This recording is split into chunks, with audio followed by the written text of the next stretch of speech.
Автопатот Охрид Кичево со години истовремено е и градилиште и фреквентна делница која е дел од главната сообраќајна артерија во Западна Македонија, со што е исклучително ризична и опасна за возење. Особено е важна сигнализацијата, и хоризонталната и вертикалната.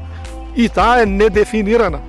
Имате места, толку возачот го доведуваат во недоумица, во заблуда, измешани знаци.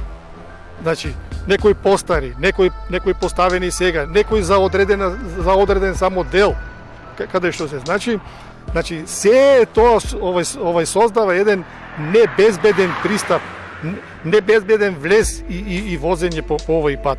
И не е случајно, и не може да биде случајно што секојдневие е на случување на сообраќајни незгоди. Само во последните 2 години на оваа делница во изградба се случија 20 сообраќајни несреќи. 4 лица го изгубија животот, 21 лице се здоби со тешки телесни повреди, а 10 се полесно повредени. Конкретно на овој патен потек, би рекол и основната причина е неприлагодената брзина, имено управување на патничко моторно возило со поголема брзина од дозволената. И секако не управување на моторно возило согласно условите состојбите на патот,